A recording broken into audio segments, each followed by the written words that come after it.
ब्रह्मा गुरु विष्णु गुरुदेवो महेश्वर गुरुर साक्षात परब्रह्म है तस्मै श्री गुरुवे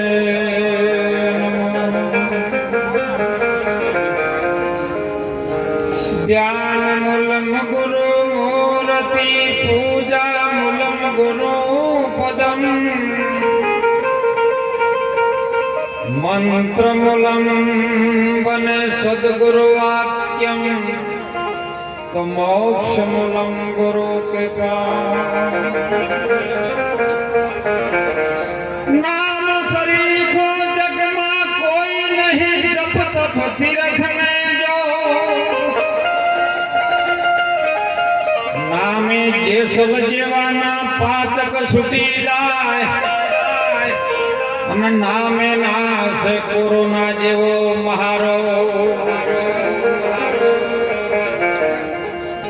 બોલો સદગુરુ ભગવાન કી જય હો જય હો। આજની આ પાવન ભૂમિ રસાણા ગામની ધર્મ ધરતી ઉપર ભક્તરાજ અજમલદાસજીએ સમસ્ત એમનો ગારિયા પરિવાર મળી શિરમોળ સંતોના આપણને દર્શનનો લાભ પાવી એમના ધનનો સદુપયોગ આજે કર્યો। આજે રસાણાની આ પવિત્ર ધરતી જ્યાં વીર મહારાજના પણ બેસના હોય સાહેબ એના નામનો એક દોરો મહાદેવરો મહારાજ બોધેન પથરી નીકળી જાય એવું સ્તપ અહીંયા બોલતું હોય એ ભૂમિ કેમ કાચી રહે। જય હો શિરમોળ સૌના હૃદયમાં જેમનું સ્થાન છે એવા પરમ પૂજ્ય વંદનીય ખૂબ બ્રહ્મનિષ્ઠ આપણી વચ્ચે આપણા ધર્મ ગુરુ મહારાજ પરમ પૂજ્યને વંદનીય દોલતરામ બાપા બેઠા હોય। મારે રસાણાથી હાલ આપણી વચ્ચે જે માર્મિક ટકોર આપણને કરી એવા રામગીરી બાપુ હોય, કૈલાસનાથજી બાપુ હોય, અજમલદાસજી બાપુ હોય, દરેક નામી અનામી પધારેલા હરિગુરુ સંતો મહાપુરુષો દરેક સંતોના ચરણોમાં એક દાસ ભાવે આપને કોટી કોટી પ્રણામ કરું છું। આવો યજ્ઞ મહાભારતની અંદર કુરુક્ષેત્રમાં જ્યારે યુદ્ધ મંડાણું પછી બધું પૂરું થયું ને એટલે પાંડવોએ કર્યો ભગવાન શ્રી હરિ નારાયણ કૃષ્ણજીના કહેવાથી કે તમે અશ્વમેઘ યજ્ઞ કરો અને યજ્ઞ કર્યો ને એ સમયે ઘણા બધા સાધુઓ જો આયા છે। યજ્ઞની પૂર્ણાવતી થઈ ભોજન પ્રસાદી બધું પૂરું થઈ રહ્યું હતું પણ ત્યાં પણ બધી વાતો એવી હોભળેલી હતી કે સવારે સૂર્યનું કિરણ પડે આ પૃથ્વી ઉપર ત્યારે કર્ણ છે સવાશેર સોનાનું દાન કરતો હતો અને ત્યાં કર્ણના પાસે ઉભા રહ્યા છે ત્યાં સાધુ સંતોને કર્ણે એક વાત કરી છે કે હું તો સોનાનું દાન કરું છું। સાધુ કે અમારે તો હરિહર કરવું છે, અમારે સોનાની કોઈ જરૂર છે, અમારે હરિહર કરવું છે કે અહીંયા તો નહીં પણ પાંડવોએ યજ્ઞ કર્યો છે એ બાજુ મોગળી કીધી સાહેબ કે તમે ત્યાં જો તમને હરિહર મળશે। અને સાધુ મહાત્મા ત્યાં જ્યાં છે ત્યાં પણ હરિહર કર્યું છે ને આનંદ કર્યું છે અંદરથી ઓડકાર જેનો ઓમકાર ઉપડે ને એટલે સાહેબ અંદરથી આશીર્વાદ આપવો ન પડે ઓટોમેટિક જતો નીકળી ગયો સાહેબ। સમય કાળ બનતા બનતા બનતા જ્યારે કર્ણનો દેહ છૂટ્યો ને સ્વર્ગવાસની અંદર અને ભગવાન બધાને પીરસે છે જો કરેલું જેવું આપણે વાવન એવું આવે। કરેલું ફોકટ જાય નહીં, કર્યા વગર કોઈ મળે। હાલ ભક્તિ છે ને બાપુ વર્તમાનની છે। આગળમાં એવું હતું સતયુગની અંદર કે સત્યથી ચાલતા અને સત્યથી જ બધું થતું। સમયકાળ બદલાતા બદલાતા બદલાતા ત્રેતાયુગ આવ્યો અને ત્રેતાયુગની અંદર ઋષિ મુનિઓએ તપ કર્યું છે સાહેબ. તપના આધારે શાસ્ત્રો, પુરાણો, વેદ બધું રચ્યું છે. એના આધારે, તપના આધારે ચાલવા માંડ્યું. અને દ્રાપર યુગ આવ્યો. એ વખત બધું ધર્મથી ચાલતું. ધર્મને વરેલા માણસો હતા અને ધર્મથી ચાલે. અત્યારે શ્રવણજી સાહેબ, કળિયુગ કેવલ નામ આધારા સમર સમર ઉતરી જાય નવર ભવ ભારા. ભગવાનને ઓળખવો હોય ને તો તમે દૂધ લાવો ને એટલે ઘી ભેળું મોય આવે, છાશે ભેળી આવે ને મોખણે ભેળું આવે. તમારો માથાનો વાળ જો કદાચ રોટલામાં બાજરીને આવી જાય તો એને કાઢવો હોય ને તો તૂટી જાય સાહેબ. પણ જો કદાચ મોખણ જેવા બની જાય ને બાપુ, તો ગમે એવી વાળની ગૂંચ પડી હોય તો મોખણમાં હુંહરો નીકળી જાય રહ્યો, એ તૂટે નહીં. મોખણ જેવા થાજો. આ કળિયુગ છે, ચોથો યુગ આવ્યો નામનો. અને નામમાં દાન ચાલે સાહેબ, દાન. તમારા પોચ આ ઓગળીએથી તમે કંઈક આપ્યું હોય ને તો એ ઉભ્યા ટાળું ન રહે.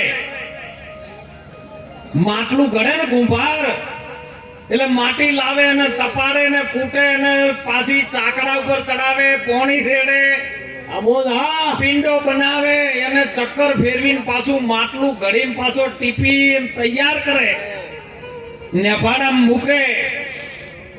નેફાડો આખો ખડકે પણ મોય કોકો ફેડાઈએ જાય, કાળું થઈ જાય. આ તો બધું કોઈ ખડકી એટલું બધું ન પાકે, પણ કોઈ ટકોરા બંધ જો લાગી જાય ને અને પછી જઈને બેન્યુ એને પોણિયારે ભરીને પાણી મૂક્યું ને એટલે એ ગોળો ધીરે ધીરે ધીરે બાપુ જમતો હોય. અને જમે ને તો ગોળો ઠંડો રહે. બાપુનું કાર્ય મેં જોયું છે સાહેબ. જો તમે થોડા થોડા જમતા રહો ને તો ઠંડા રહો, નકે જો જમેલા નહીં હોય ને તો પાણીએ ગોળામાં ઠંડુ રહેવાનું નથી. જો અન્ન ક્ષેત્ર ચાલતું હોય ને એ જમજો. અને એ સાહેબ ભગવાને જયારે પીરસવામાં આવ્યું અને કર્ણ બોલ્યો કે બાપા, હે પ્રભુ, હે નારાયણ, આ હોનું મારા થાળી પીરસણું મારે કેવી રીતનું ખાવું? કે તાણ જેને જેને આલ્યું હોય એવું મળે. આ તો તમે સોનાનું આપ્યું, સોનું મળે. પણ કે ભૂખ લાગી છે, જઠરા અગ્નિની અંદર પ્રાણવાયુને તૃપ્તિ થાય એવું તો કંઈક કરવું પડે. કે ઓગળી કોઈને કરેલી? કે હા, તો ઈ ઓગળી જરા મોઢામાં મૂકતો ખરી, મુખમાં. અને મુખમાં મૂકીને અમીના ઓડકાર આયા કરણને કે પ્રભુ, જો એક ઓગળી કરવાથી આટલું પુણ્ય મળ્યું હોય અને અમીના ઓડકાર આયા હોય તો પ્રભુ કાયમિક ટુકડો જમાડું શું થાય એમ. હે મારા નાથ, મારી એક ઈચ્છા પૂરી કરો ને. આપણું વેદ શાસ્ત્ર બોલે, પુરાણ બોલે, સંતોનો પ્રમાણ બોલે છે કે ભગવાને એને બીજો અવતાર શેઠ સગાળ સાનો આવ્યો. અને સાહેબ એ વખતે એને નેમ લીધું, ટેક લીધી. જો બાપુનું નામ દોલત છે. એક લત એવી છે કે સમાજને સુધારા તરફ લઈ જવું, વ્યસનમાંથી મુક્ત કરવું એવી. અને એક કે મારા આશ્રમમાં આવે કોઈ ભૂખ્યું ન જાય. આ બે લત છે ને એનું નામ દોલતરામ મહારાજ. કઈક જીવનમાં સારું કરી લો. આવ્યો છે ને મોણનો અવતાર ફરી ફરી નહીં મળે. અને શેઠ સગાળસાનો અવતાર આવ્યો, નેમ લીધું સાહેબોને કે મારા ઓગણે કોઈ સાધુડું આવે, અતીત ફકીર કોઈ પણ આવે, એને જમાડ્યા સિવાય જમવું નહીં. 8 દાડા સુધી 8 મહિનાની હેલી મંડળી વરહાદ વરહે કોઈ સાધુ ન દેખાય. આપણો તો સાહેબ ફોન કરો ને સાધુ આવે, નહીં આવતા તો તમે શું લેવા પાછા પડો છો? એ વખતનું નેમ એવું તો સાધુ ન નજરે આવે. 8 દાડા છે અને કોઈ કંડોળ પીટાય. ગોમના ગોદરે સાહેબ થોડીક હેલી બંધ થઈ અને ખબર પડી કે ગોમના ગોદરે કોઈક સાધુ આવ્યો છે. ચંદ્રાવતી અને શેઠ સગાળસા હુંડલો લઈને તો દોડ્યા છે. બાપા, અમારા ઘેર પધારો, અમારી ઝૂંપડી પાવન કરો. 8 દાડેથી અમે અનાજ નથી ખાધું, તમે આવો ને અમને પારણા કરાવો. સાધુ કે જો લઈ જાવ એટલે લઈ જા, મારો દેહ છે ને દુર્ગંધ મારી ગયો છે. કેવી રીતે લઈ જાઓ? કુંડલાની અંદર સાહેબ જેને રૂપ ભરીને અંદર મહાત્માને બેસાડ્યા છે, નારાયણ ભગવાનને બેસાડ્યા છે. અને જો એ હુંડલામાંથી રગતની ધાર થાય, ચંદ્રાવતીએ સાહેબ હાડી પહેરેલી ને એ મોઢા ઉપર આવે બધું, તોય સાહેબ એની હાડીના છેડેથી લૂછી અને હરખ છે હોય કે મારા સાધુ માર ઘેર આવે છે ને મારો પ્રભુ માર ઘેર આવે છે ને. અત્યારે તો માચમાં આવતા હોય તો એ તો બાપુ હમણાં તો છે આવે શું આવે હે ધોક ધોકી હવે બાપુ છે આપી આ તમે તમારા ઘેર નહીં લઈ જતો ઓમ કરો બાપુ, ઘેર લઈ જાઓ તમે એડે ચારા વાળા હો. ભાવ અંદરથી સારો રાખજો બસ. અને સાહેબ ઘેર જાય છે હો, નવરાઈ ધોરાઈ બેસાડ્યા, પાટલે બેસાડ્યા, 32 ભાતના ભોજન બનાયા, પ્રભુને પીરસા, પ્રભુ હરિહર કરો, જમી લો ને અમને પારણ કરાવો. આ બધું આવું હું જમતો નથી, હું તો અઘોર પંથનો બાવો છું. હું જમું નહીં, હું તો મોસ માટીનો આરોગનારો છું. કારણ હાલે સંતો એ જ કે છે તન મન ને ધન તમે સદગુરુના ચરણમાં સમર્પિત કરો સાહેબ. તન મોસનું જ છે ને, એ ગુરુ મહારાજ ઈર્યું જ માગે હાલે, મોસનું જ ભરેલું છે આ રહ્યું, અને ઈર્યું જ માગે છે, બીજું શું માગે? શેખ સગાર શાહ વાણિયાનો દીકરો સાહેબ ગુરુ મહારાજનો અને એની ભક્તિની વચનની લાજ રાખવા કસાઈ વારે જ્યો છે.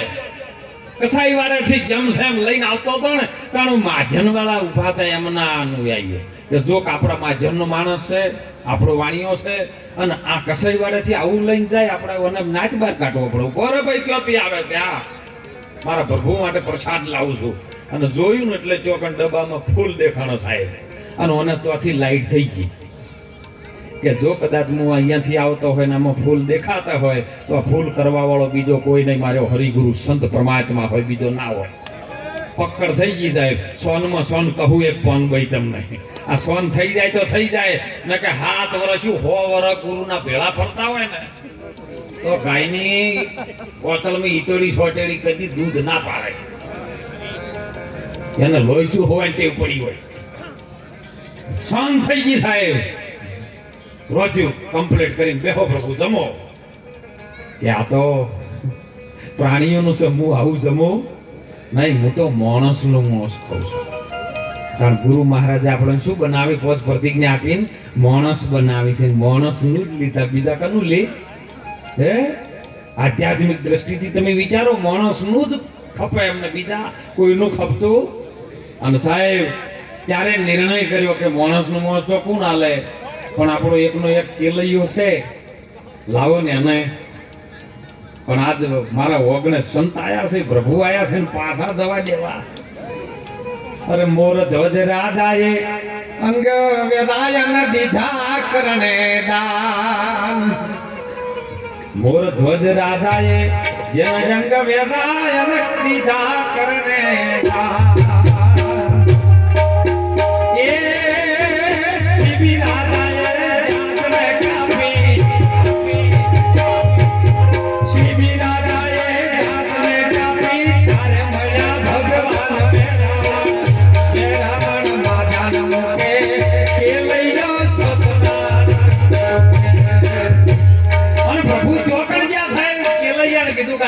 મા બાપ તૈયાર થશે અને કેલૈયા નક્કી ખોટી નાખશે.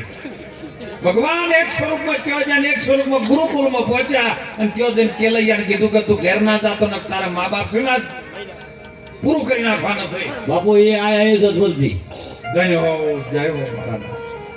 અને સાહેબ એને તરત લાઈટ થયો. જય હો સાહેબ. કેલૈયાને 8 વર્ષના બાળકને સાહેબ અંતરથી જેની ભક્તિમાં સાહેબ બીજ રોપણ એવું હતું ને ઈરું પ્રગટ થયું ને, જો કુવામાં હોય ઈરું દવાડામાં આવે.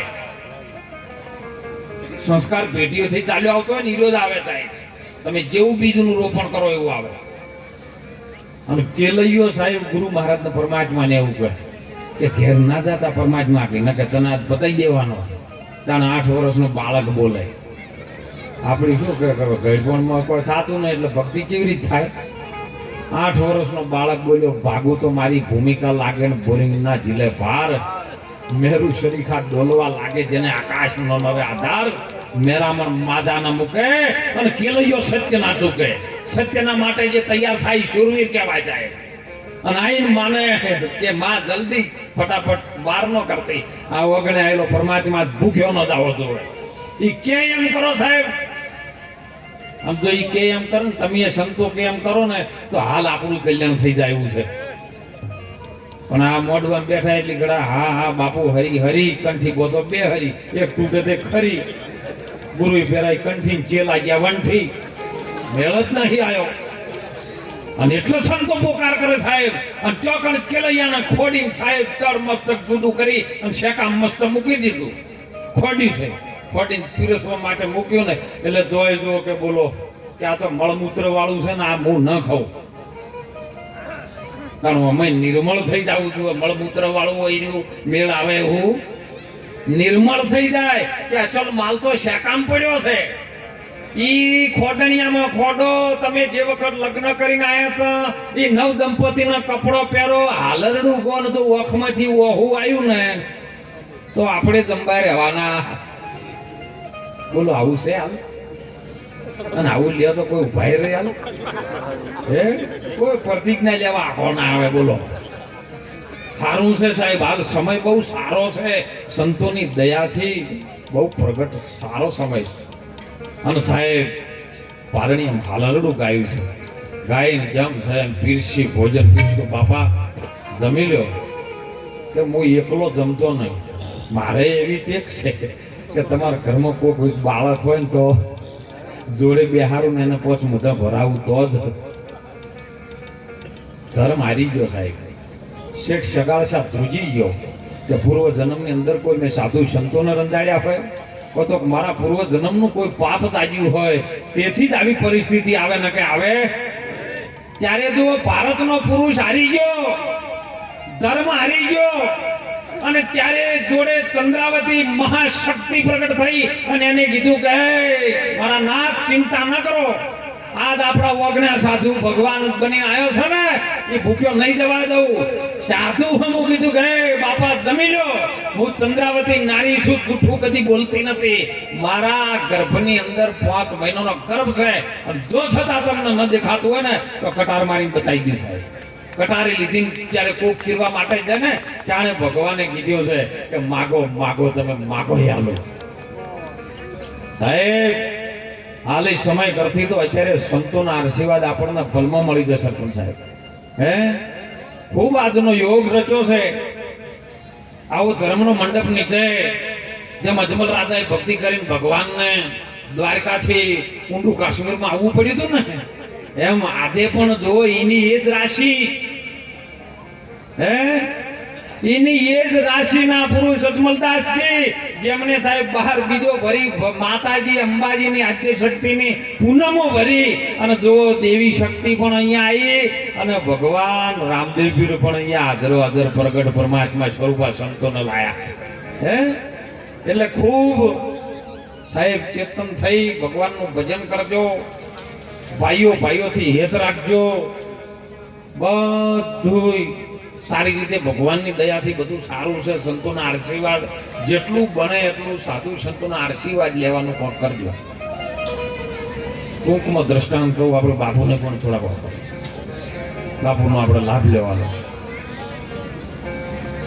એક ડોશીમાં હતા ને એમના દીકરાની વહુને સારું ખાવા નાખ્યું સમયકાળ બનતા દીકરાની વહુ હતી બાપા બધા ઘેરથી આવેલી અને સાધુ સંતોને જમાડ્યા વગર ચેન ન પડે એવી હતી પણ હાહુબાની બીજા દીકરાની વહુ કશું ખાય નહીં કોઈ ખાવા દે ને આ તો હાહુબા સમય બન્યો ને એક દાડો હાહુબાના જે દીકરી આગળ પરણાયેલી છે ને ત્યાંથી કોઈક તેડું આવ્યું કે અમારું ગામમાં કોઈક લોકાચાર થઈ ગયું છે તમારે આપવું પડશે લોહો પાન નહીં એટલે ડોશીમાં જવું પડે ડોશીમાં દીકરાની ભૂલને કઈ જે જો હોય ભૂલી ચૂક્યો વાગણામાં કોઈ આવે ને તો કટકો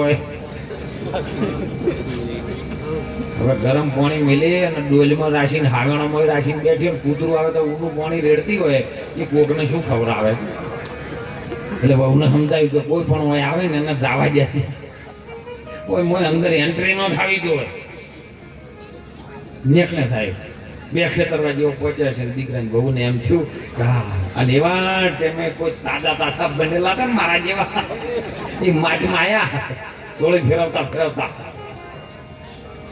બેટા સીતારામ, દીકરીને એવું થયું કે કોઈ દાડો ને મારા ઘરે સાધુ પધાર્યા, આજ હાહુબા ઘેર ના શીરો કરીને ખવડાવો. દીકરાને કહું રાજી થઈ જાય, બાપુ આવો આવો સીતારામ, આવો આવો બેહાર્યા હોય. બાપુ તમે બોલો ઈ જમાડો. બાપુ કે ઘણા દાડાથી દૂધ પાક ખાધો નહીં. અરે બાપુ દૂધ પાક બનાવ્યું એમાં શું?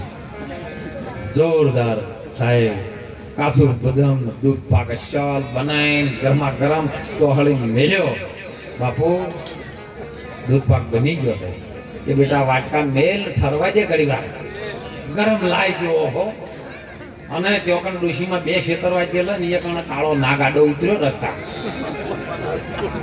ડોશીમાં કે મારું થોડું કદી નહીં શકન થતા નહીં, પાછા વળ્યા ઓગણામાં આવતા તો કોકનું જયડું લઈને આવ્યા પાછા ગાડીથી, અને ઓગણા નાખ્યું ને એટલે પસડવાનું ખબર પડી કે પાઈ ગઈ. દીકરી કે બાપા જમી લો, આ દૂધ પકડે બેટા ઠરવા તો જે. અરે બાપુ હમણાં પેલી ડોશી આવી ઠારી નાખશે, તમે ફટાફટ ઝડપ રાખો. જો સાધુ છે ને હૃદયનો કોમળ હોય, પ્રેમી હોય સાહેબ, દીકરીની આબરૂ ન જાય એટલા માટે સાધુ ઊનો ઊનો દૂધ પાક ટાટકાઈ ગયા. ઓતડું કોઈ રાખ્યું નહીં સાહેબ, ઊનું ઊનું ટાટકાયું. બાપુ જલ્દી નીકળી ગયા ને પેલા ડોશી આવી. પેલી દીકરી બોલી, બાપુ જતા જતા આશીર્વાદ તો હાલતા દો. કે આશીર્વાદ નું ઠેકાણું હતું એ બધું હળજી છે. હવે અમેથી આશીર્વાદ નીકળે એટલે કહેવાનો ભાવાર્થ એવો છે કે આશીર્વાદ કોક લે એવું કોકનું ઠારજો. માણસનો અવતાર મળ્યો છે ને કઈક જીવનમાં, વાલો મારો પ્રેમને વશ થયા રાજી શું કરે પંડિત કાજી. તમે પ્રેમથી જીતવું હોય છે ને તો આખું જગત જીતી જાહો સાહેબ. પણ જો તમારી વાણીમાં એવું આવ્યું ને તો જગતને તરત ખબર પડે જગત તો આઈનો છે, દર્પણ છે, તમારો ચહેરો ચેવો છે દેખાડી દે. મૂળદાસના ઘડીકમાં ઘોડાએ ચડાયા હતા, ઘડીકમાં કતારાએ ચડાયા હતા. એ રીવા જગત છે. જગતને તમે જેવું તેવું ન માનતા થાય. એટલે ખૂબ હળી મળી આવા સંતોના આશીર્વાદ લેવાનો કોશિશ કરજો. બાપાના રણુદાની અંદર આશ્રમનું બહુ ચાલત છે સાહેબ, બહુ સેવા છે. તે બળી શકે એટલું આપણાથી ફૂલની પોકડી મદદ કરજો સાહેબ. કારણ કે તમારો આવતા જતાનો વિહમો છે ને રણુદાના ગોદરે, જુનાગઢના ગોદરે, નોરતાના ગોદરે જાય ને તો સાહેબ તમને વિહામો મળશે. અને આપણો આશ્રમ છે એવું જોણી સાહેબ ભાવ ઉત્પન્ન થાય છે. એટલે કંઈક જીવનમાં બની શકે એટલી મદદ કરજો ને કરજો. એ જ વિનંતી સાથે આજે રસાણા ગામની ધરતીમાં અજમલદાસ મહારાજે આવા સંતોના દર્શનનો આપણને લાભ પાયો અને આવું તીર્થનો જંગમ જે કરી અને આપણને ખૂબ આનંદ કર્યા છે એ બધા પરિવારને આ રસાણા ગામના વીર મહારાજ દેવી દેવતાઓ ભગવાન રામદેવ પીર અને સંતોના આશીર્વાદ સદાયના માટે વરસે એ જ વિનંતી સાથે આપ સૌ સંતોના ચરણમાં વંદન કરી વાણીને વિરામ કરું. બોલો રામદેવ પીર ભગવાન કી જય.